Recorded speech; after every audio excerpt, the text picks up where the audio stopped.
Texas Southern University Board of Regents will reconvene in executive session at 11:45. Ms. Ruiz, will you please call the roll? Regent Hassan Mack. Present.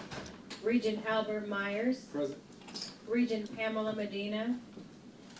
Regent Ron Price. Present. Regent Ron Price. Regent Marc Carter. Present. Regent Derek Mitchell. Present. Regent Marilyn Rose. Present. Regent Wesley Terrell. Present. Regent Jay Zeidman. Student Regent Ashley Johnson. Present. A quorum has been confirmed. Regents, after a lengthy deliberation and discussion and updates from the internal auditor, we've reached a point where our internal investigation with regards to matters that we presented through the media has come to a close. What we said in our last statement was that we would give the public a better understanding of all the things that we were investigating, and now that that time has come, I'm going to pass the floor over and recognize Judge Carter, who will read a synthesis of our findings from the investigation, and after that we will entertain a motion, and I yield the floor to Judge Carter. Would I have to notice?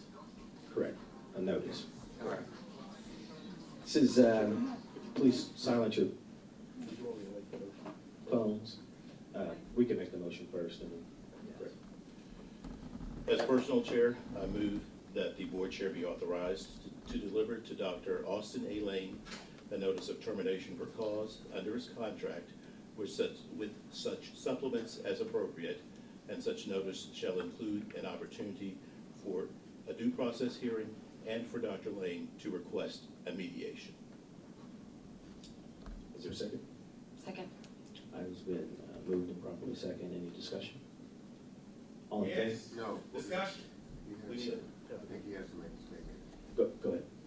This time I'm going to read the notice of termination for cause. Dear Dr. Lane, the Board of Regents of Texas Southern University, the board, via action taken at a posted board meeting on February 4th, 2020, has authorized the delivery this notice of proposed termination for cause in accordance with Section 7B of the employment contract between yourself and Texas Southern University dated October 25, 2018 contract.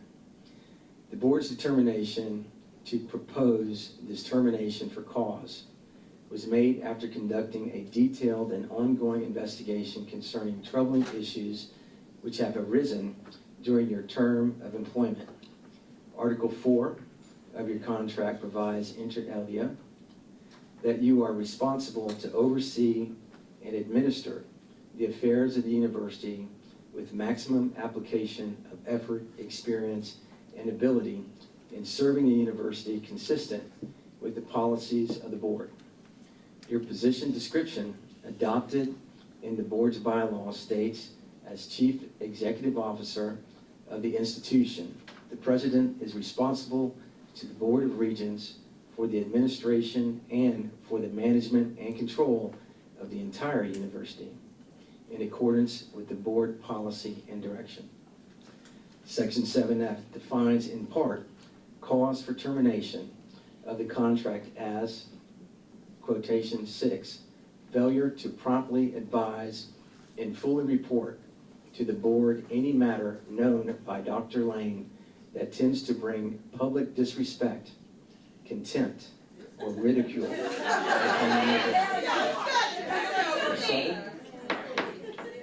Judge, You know, please let the judge get through the notice, please. let me speak. His name is Mark. He's not a judge right now. If it is not necessary to read this, but in the interest of the public, I would like to read it. It is necessary that you are accountable to this body. Yes. You have to say it in. This is not your university. The university belongs to the students. It belongs to the law. It belongs to the community. This university does not belong to you. And you know Albert Myers, it does not belong to you. Marc Carter, it does not belong to you. Stand up and do what's right. If it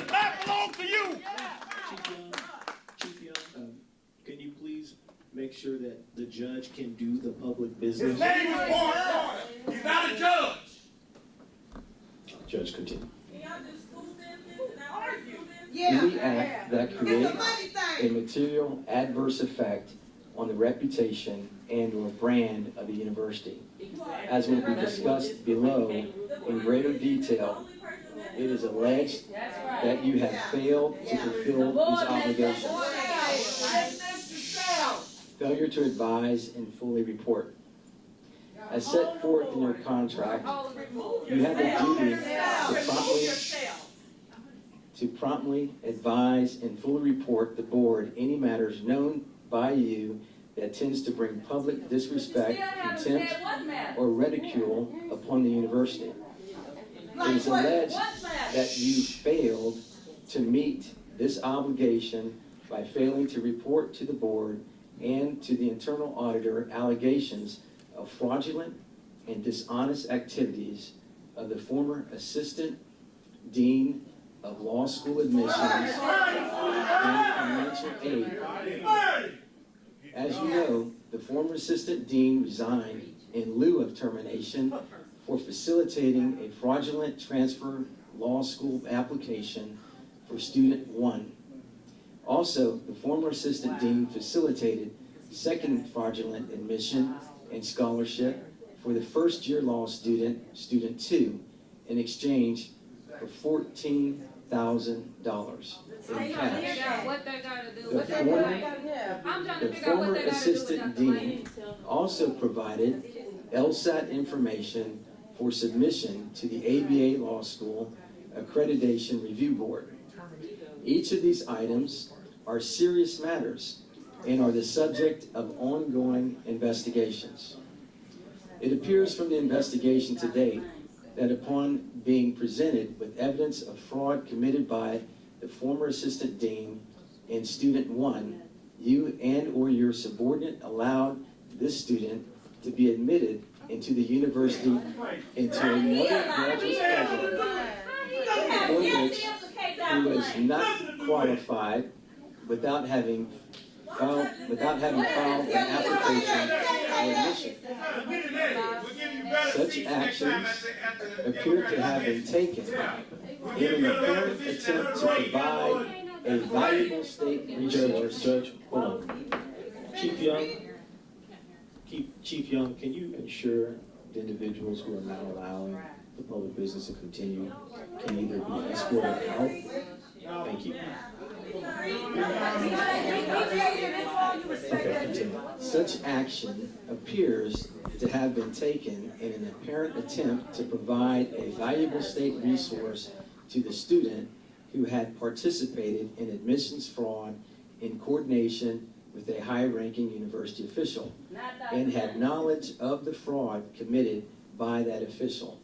You did not promptly report the admissions fraud to the board or to any internal review process for follow-up. Your attempts to accommodate the student via an alternative admission appear to be an effort to conceal and cover up the wrongdoing. Moreover, you failed to report the matter to the board or internal auditor. After being made aware of the above matters, the board sought the assistance of the university internal auditor, third-party auditors, and hired special employment law counsel to investigate these matters. During the course of the investigation, you were interviewed twice. During your second interview, you made statements regarding knowledge of these events that are inconsistent with your prior statements during your first interview and to the board members. To ensure the integrity of its investigation, the board directed you and your cabinet to preserve evidence, to cooperate and not interfere with the investigation. However, you took actions and/or directed subordinates to take action that, one, violated directives of the board regarding personal procedures pending the audit committee investigation of your conduct, and to obstruct or intend to obstruct the audit committee investigation of your conduct and/or the protection of the whistleblower. Specifically, you violated the university's discipline and termination policy. by directing or overseeing the termination or demotion of employees without following established university policy and procedure. You and your subordinate agents attempted to conceal this non-compliance from board members against direction given in connection with enhanced legal review of adverse employment actions meant for the protection of the whistleblower. All of these actions are inconsistent with your duties to inform the board of litigation risk matters that could bring disrespect to the university. Your actions as president reflect on the reputation of the university, and these actions adversely affect the reputation of the university. Also, it appears you have directed excessive entertainment expenses to be paid through the TSU Foundation rather than the university entertainment expenses reimbursement process outlined in Section 5I of your contract.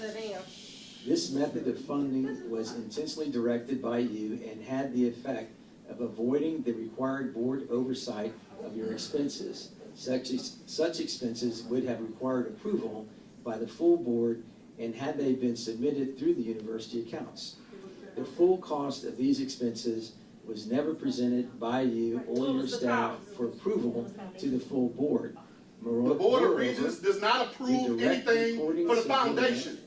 I'm a foundation board member, and ain't nothing done was excessive. I put my name and my reputation on this school. As a foundation board member, Marc Carter, that is not accurate. Nothing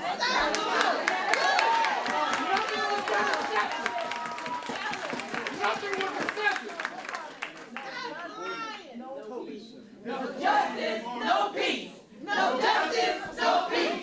No justice, no peace. I'm sorry. Let's hear the rap. Okay. Let's hear the rap. The records were not released until immediately prior to you being placed on administrative leave. The records are created, maintained, and/or in custody of university employees on university property. You are aware of this matter, and such excessive spending could bring public disrespect to the university. Material adverse effect on university reputation, brand. Additionally, you are required to refrain from any act that creates a material adverse effect on the reputation and/or brand of the university. Specifically, you failed to fully inform the entire board of the primary reason for law school dean James Douglas's resignation. Dean Douglas resigned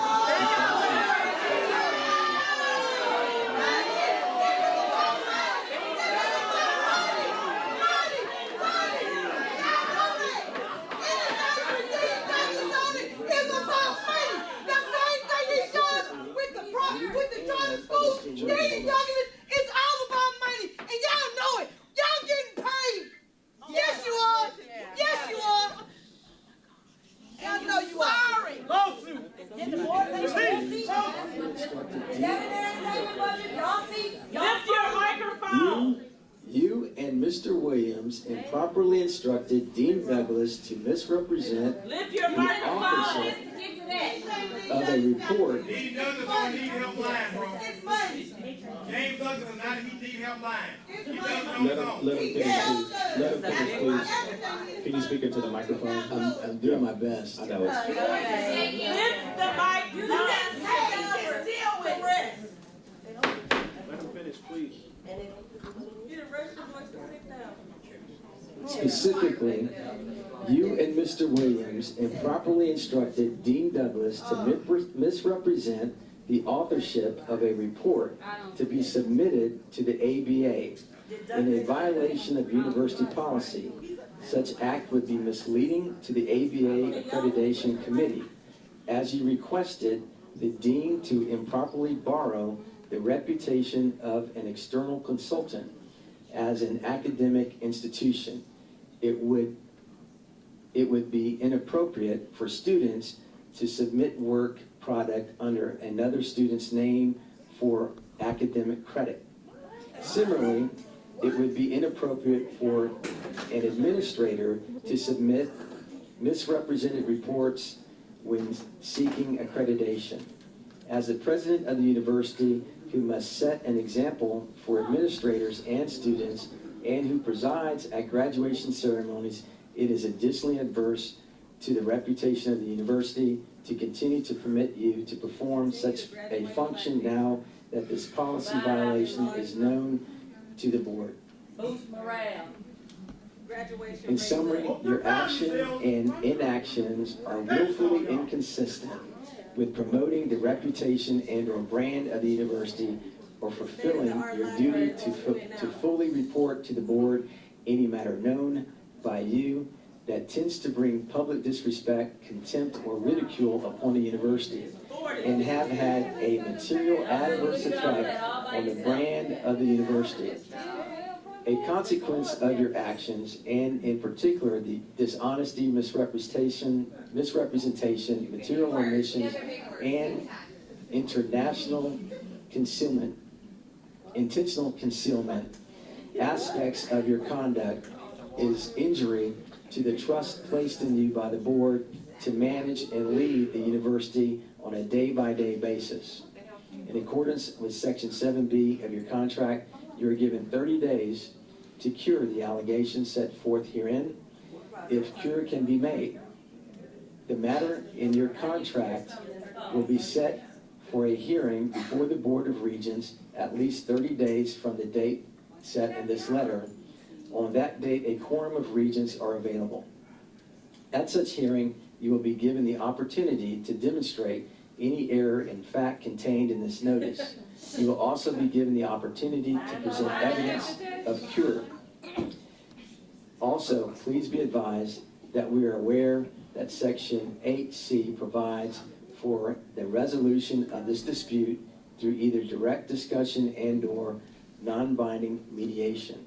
The university is willing to participate in either or both of these processes prior to the date of the foregoing hearing.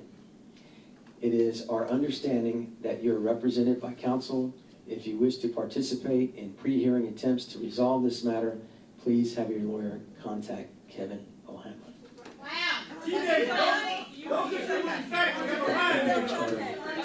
There's been a motion, there's been probably a second. All in favor? Aye. Any opposed? No. One no. The motion carries 6-1. Where are your other two board members that are out of town? Item carries. Seeing no further business in front of the board stands or entertain a motion for. You got out here. This board is a disgrace.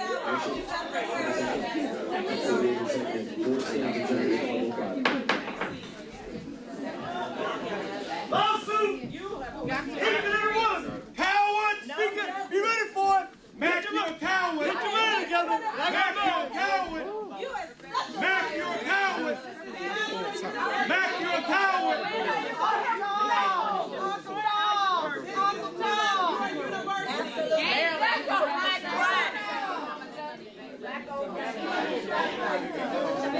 Black on black crime. Black on black crime.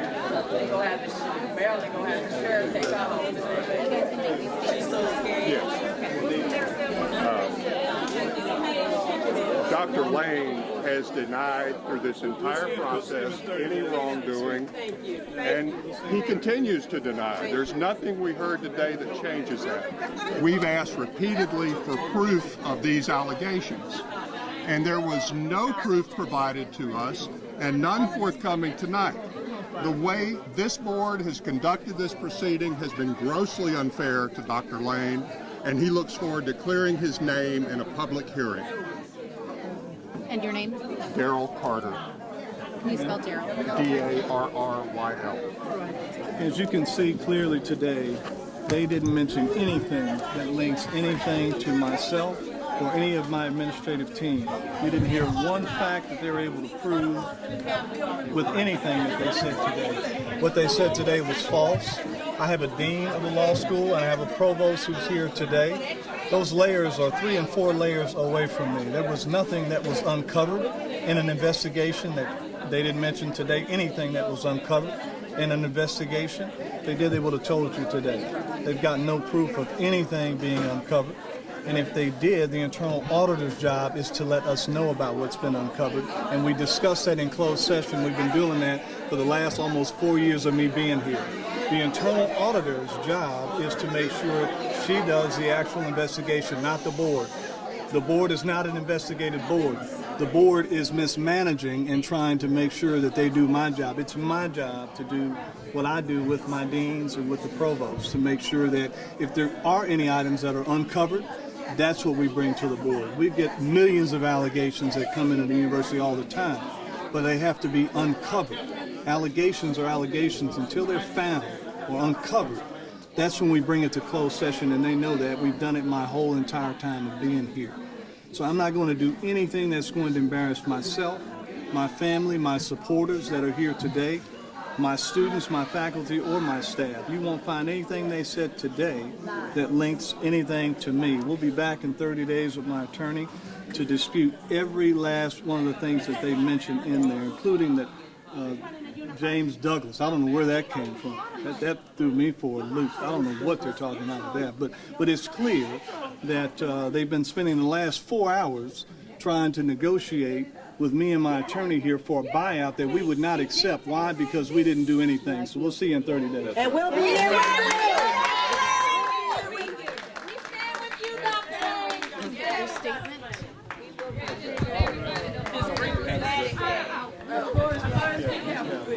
I'm going to stay with you unless you're going to walk.